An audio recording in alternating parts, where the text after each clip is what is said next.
ako? Can you hear me? Okay. Tayo po ay manalangin. Praise God. Muli po kami nagpapakumbaba sa iyong harapan, Panginoon. Maraming salamat sa pagkakataon ay pinagkaloob mo sa bawat isa sa amin upang kami po ay makapakinig ng iyong banal na salita. Aming itinataas sa inyo ang patuloy po ninyong pangungusap sa bawat isa sa amin. Basbasan po ninyo ang iyong salita na aming pag-aaralan na siyang pagkain po ng aming espiritual na pangangatawan. Pagpalain po ninyo ang bawat isa sa amin. Ito po ang aming dalangin sa pangalan ni Jesus. Amen. Buksan po natin ang ating Bible sa aklat ng Revelation chapter 1 verse 3 kung saan mahangong ating pag-aaralan sa oras na ito. Sabi po dito sa English, "Blessed is the one who reads aloud words of this prophecy, and blessed are those who hear it and take to heart what is written in it, because the time is near." Basahin din po natin sa Tagalog version. And mapalad ang bumabasa at mga nakikinig na sa sulat na ito kung tinutupad nila ang nakasulat dito, sapagkat ang sinasabi rito ay malapit ng mangyari. So dito po mahangong ating pag-aaralan sa oras na ito. So panatilihin po natin na wala pong naglalakad, ako po tayo at iwasan po nating makiusap sa ating katabi upang mapakinggan po natin ang salita ng Diyos. Dito po nahango ang ating pag-aaralan, may 5 importanteng bagay na dapat gawin. So, importante. Upang matandaan po natin, ma-remember natin at hindi po natin makakalimutan, tignan po natin ang ating kamay. Let's see our hands. Kung tingnan po natin ang ating kamay, mayroon pong 5 daliri. Yes. Yung 5 daliri, ang tawag po dito sa English, thumb finger, pointer finger, middle finger, ring finger, and little finger. Sa Tagalog naman, laban natin sa Tagalog version. Ang thumb finger tawag dyan ay hinlalaki. Yan, hinlalaki. Hintuturo. Hinlalato. Palasingsingan. Hinliliit. So tandaan po natin ito dahil ito po magbibigay po ng palatandaan sa atin sa ating pag-aaralan sa oras na ito para hindi po natin makalimutan. Nahahango din po sa ating verse po ang ating pag-aaralan. So ito pong thumb finger o ang tawag na ito, hinlalaki. Yan, hinlalaki. Sabi po dun sa ating verse sa Revelation chapter 1 verse 3, yung pakikinig. Yan, ito po ay pakikinig. Pakikita po natin itong daliri, they are connected to one another. Hindi po ihiwalay, naghihiwalay. Kahit nagkahiwalay po sila, they are connected to one another. So, ang ating daliri, kung wala po tayong daliri, ano po ang nangyayari sa atin? Hindi po, parang kulang. Kaya importante. Ganon din po ang salita ng Diyos. Importante. So itong thumb finger natin, hinlalaki, ito po yung pakikinig ng salita ng Diyos. So binigyan po tayo ng Panginoon ng tenga upang makinig ng salita ng Diyos. Hindi po chismis, di ba? Kung minsan nagiging basurahan ang ating tenga kung ano-ano po ang ating napapakinggan. Pero ngayon po, sabi ng Panginoon, mapalad po ang nakikinig ng salita ng Diyos. So sabi nga ni Jesus, kung may pandinig, makinig. So lahat po tayo may pandinig. Amen? Pero tandaan po natin, take note, 2 po ang ating tenga.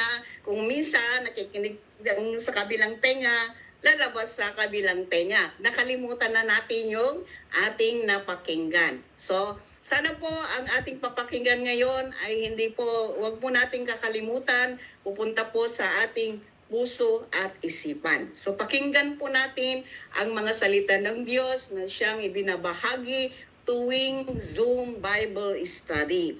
Kasi kulang po ang oras natin ngayon sa pag-share, pagbabahagi ng salita ng Diyos. Kung kaya, mayroon po tayong tinatawag na Zoom Bible Study na kung saan po tayo nakakapakinig ng salita ng Diyos. So ngayon po, pakinggan po natin ang salita ng Diyos.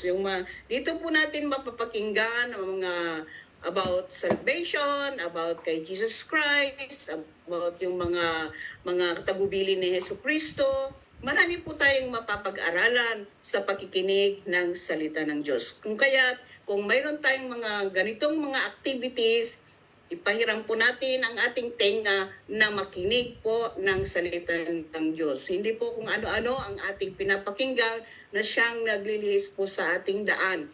Kung minsan, marami po tayong nakikinig na negative, nakakasakit, di ba? Kaya ang pakinggan po natin ang salita ng Diyos na nagbibigay encouragement sa atin, nagpapatatag po sa atin sa ating pananampalataya. Kaya pakinggan po natin. At ang pagpakikinig hindi biro po mga kapatid, na seryoso po sana ang pakikinig po natin ng mga salita ng Diyos. So pangalawa, hintuturo. Ang hintuturo po natin dito ay ang pagbabasa.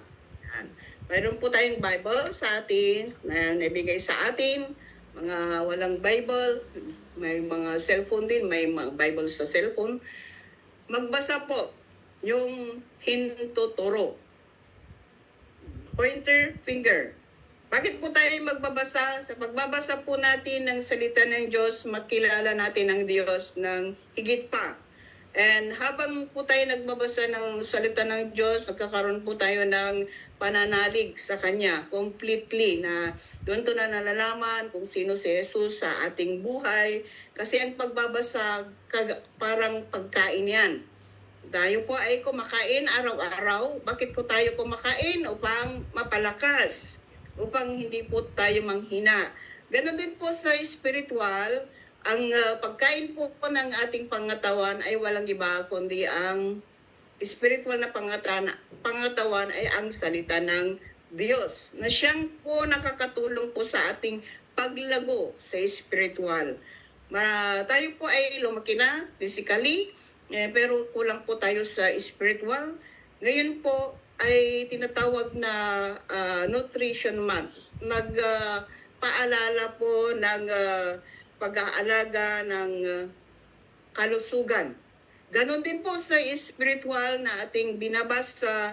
Nais ng Panginoon na magkaroon din po tayo ng healthy Christian living.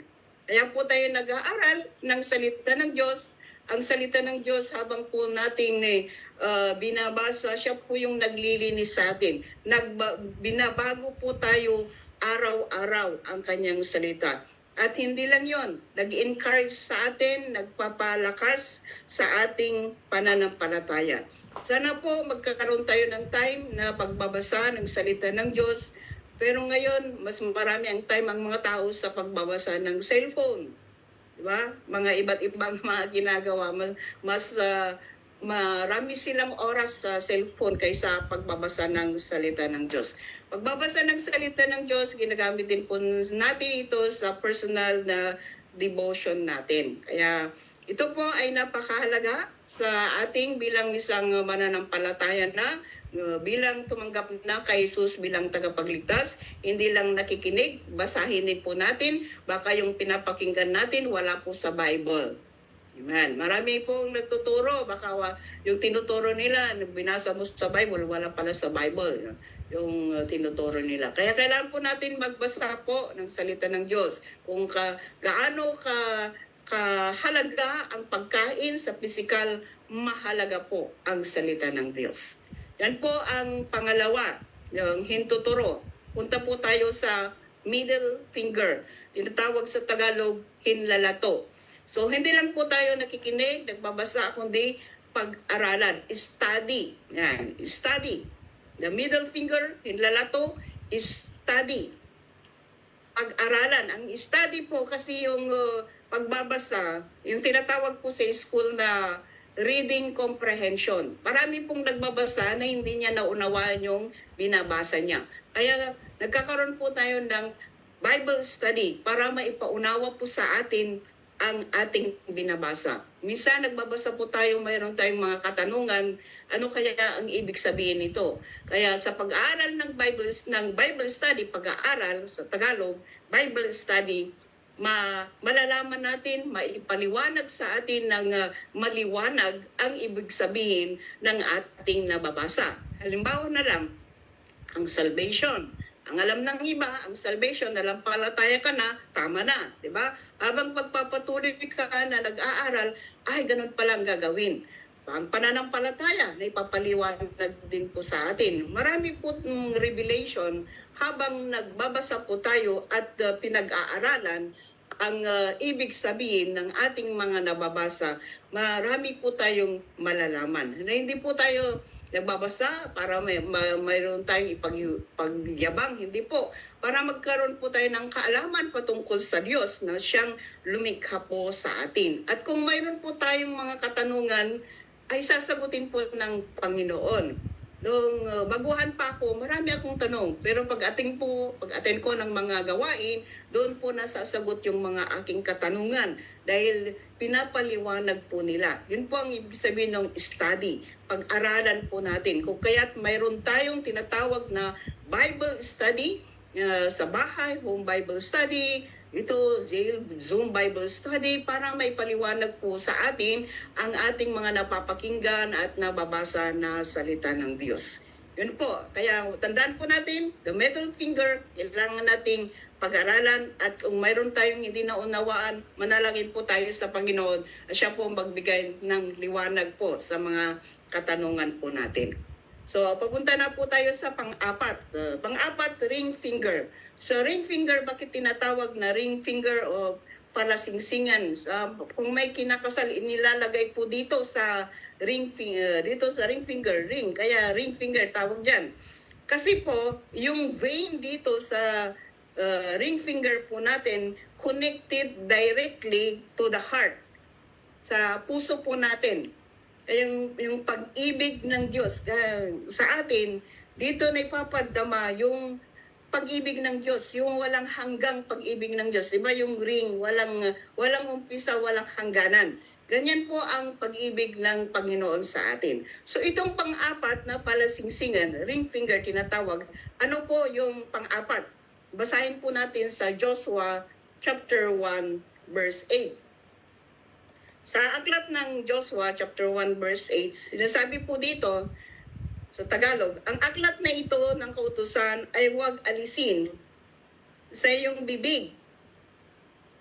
Ito ay iyong pagbubulay-bulayan. So meditate, sabi niya. The law of the Lord, itong pinag-aaralan natin, we have to meditate. Meditate. Sa Tagalog, pag linay-linay o sa ibang translation, pagbubulay-bulayan. We have to meditate the Word of God. Not just listening or reading the Word of God or studying. We have to meditate. Ano pong ibig sabihin ng meditate? Pagbubulay-bulayan. Yung meditate na sinasabi po dito, pagbubulay-bulayan, day and night, yung iniisip mo po yung salita ng Diyos. Dahil ang mga salita ng Diyos, nagawa pang inaawit, di ba? Inaawit natin araw-araw. This is the day that the Lord has made. Itong araw na ginawa ng Diyos. Yung minimeditate mo yung salita ng Diyos. Habang pinagninilay-nilayan o pinagbubulay-bulayan, doon mo nadadama yung kabutihan ng Panginoon sa iyong buhay. Kagaya ng yung mga animal na kumakain, yung cow, saka goat, yung kambing, pag kumakain yon, yung hinong mo yan, hindi niya linulunok. Diba? Sino kumakain? pagkain na pagpasok sa bibig, linunok ko na kagad, di ba? Nguyain mo. Kagaya ng bubble gum. Pag nag-bubble gum ka, lulunukin mo ba? Hindi naman, di ba? Ninunguya mo. Ninanamnam mo yung lasa, yung tamis ng bubble gum na ninunguya mo. Parang ganun yung salita ng Diyos, habang paulit-ulit pinagninilay-nilayan natin, pinagbubulay-bulayan, iniisip mo, minimeditate mo yung salita ng Diyos, nararamdaman mo yon, nadadama mo yung sinasabi ng Panginoon sa iyong buhay, na sa kabila na tayo po ay makasalanan, wow, thank you Lord. Mahal pala ako ng Panginoon. Hindi pala ako binapabayaan ng Panginoon, di ba? Doon mo minimeditate yung sabi niya, I will never leave nor forsake you. Sabi niya, mahal kita, sabi niya ng Panginoon. Ano man ang ngayong kabigatan, ibigay mo sa Diyos yon. Cast all your cares unto God. Yung minimeditate mo yung salita, nadadama mo yung salita ng Diyos. Ganun po yung meditation. Day and night. Yung salita ng Diyos, yun bang ginagawa natin? Baka sabihin na, ano ba ginagawa natin araw-araw? Habang kasi nagtatrabaho tayo, naiisip din natin yung kabutihan ng Panginoon. Diba? Sa lahat-lahat ng oras, sa ating pagtulog, paggising mo sa umaga, wow, ang kaibuti ng Panginoon sa atin. Yun po yung meditate, yung habang nagde-devotion ka, nadadama mo yung kabutihan ng Panginoon. Yan po yung tinatawag na meditation. Nadadama mo yung salita ng Diyos, hindi lang nalalaman. Minsan, hanggang head knowledge lang tayo, pero hindi po natin nadadama ang totoo na talaga ang Diyos sa ating buhay. Yun po ang ibig sabihin yung meditation. Pag i-meditate mo, devotion ka, napupuri mo ang Panginoon, you worship God dahil sa kanyang kabutihan. Yan po. Huwag po natin kalimutan, we have to meditate the Word of God day and night. Amen. At ituloy po natin sa Joshua chapter 1 verse 8. Bakit meditate natin? Sabi niya, pagbubulay-bulayan mo ito araw at gabi para malaman po kung paano mo matutupad. Yan. So ito po yung panglima. Punta po tayo sa ating pinliliit. Maliit yan pero importante. Maliit lang, sabi niya natin, itong maliit, hiniliit natin, little finger, napakaliit yan, pero importante. Amen? Kung wala yan, nasaktan yan, mararamdaman mo. Kaya, importante po ito, sabi niya sa ating nabasa, para malaman mo ang dapat mong gawin. Malaman mo kung paano mo matutupad. So, yun, yung panglima po, pagtupad sa kalooban ng Diyos. Yan, obedience. So application na po ito sa ating mga napakinggan, ating nabasa, ating napag-aralan, at ating i-meditate, i-apply na po natin sa ating buhay. Kaya marami pong binago ng Panginoon dahil seryoso silang nakinig, nagbasa at i-meditate ang salita ng Diyos, and then application. Apply po natin sa ating buhay. Hindi po lang nakikinig. Sabi nga, huwag tayo lang makinig. We have to act to the word that we have heard. Napakinggan po natin na salita ng Diyos. We must do the will of God. Yan po ang salita ng Diyos. Doing the will of God. At tayo po ay nanampalataya. Ang umpisa kasi, pag ikaw na ay nanampalataya at naramdaman mo yung pag-ibig ng Panginoon, ayaw mo na sa'yo lang, sarilihin. Gusto mo na i-share. Yan kasi yung nais ng Panginoon sa atin. I-share din po natin yung yung salvation na ating natanggap. Yan kasi yung plano ng Panginoon kung bakit tayo na nampalataya, upang ibahagi din natin sa mga hindi pa tumanggap kay Jesus bilang tagapagligtas. Doing the will of God. Ipamuhay po natin at makikita po nila sa ating buhay. Maging halimbawa po tayo sa ating mga kaibigan, kapitbahay, neighbors, sa ating pamilya, mga kapatid, maging halimbawa po tayo. Yun po yung kung seryoso ka talaga, makikita po ang pagbabago sa iyong buhay. Yan. At maging halimbawa po tayo. Kahit hindi po tayo nagsasalita, yung buhay po natin nagsasalita na dahil binago ka na ng Panginoon. Amen. Kaya po itong ating napapakinggan, mga kapatid, mga binabasa at pinag-aaralan, i-meditate, we have to action. I-apply po natin sa ating buhay. Kasi sa araw-araw, nagkakaroon po tayo ng mga Bible study, pag-aaral, at kahit nandyan kayo, sa pamagitan ng panalangin, wala pong imposible sa Panginoon. Gagamitin ng Panginoon ang bawat sa atin sa ikakalago ng trabaho ng Panginoon. So yun po, kaya wag po natin kalimatan our 5 fingers. Ating 5 daliri. Ayan. Hinlalaki, hintuturo. Yung hinlalaki natin, makinig. Hintuturo, magbasa. Hinlalato, pag-aralan, study. And sa palisingsingan, we have to meditate. And number 5, we have to application na sa ating buhay. Ang resulta, sabi po ng Panginoon, mapalad po. Yan. Mapalad ang nagbabasa. At so Revelation chapter 1 verse 3, mapalad, blessed are those who read. Mapalad ang bumabasa at makikinig sa sulat na ito. Kung tinutupad. So, nandiyan tinutupad nila ang nakasulat dito. So, mapalad po tayo. Itong binabasa natin, hindi lang magbasa ako para mapalad ako. Hindi po. Gawin po natin for the glory of God. Hindi lang, para maging mapalad ako, makinig ako, magbasa ako. Hindi po. Kailangan po na gagawin po natin for the glory of God. Hindi lang mapalad, sabi rin sa Joshua chapter 1, verse 8, and the last sentence, yung last sentence niya, sapagkat magkagayoy, iyong pagiginhawain ang inyong lakad. Yan. So sabi niya, pagiginhawain, uunlad. Ano ba ang uunlad na sabi? Maging mayaman ba? Ang word standard ay maging mayaman, maraming pera, may bahay, may lupa po. Ang sinasabi nito yung pag-unlad, yung you are contented, nakokontento ka.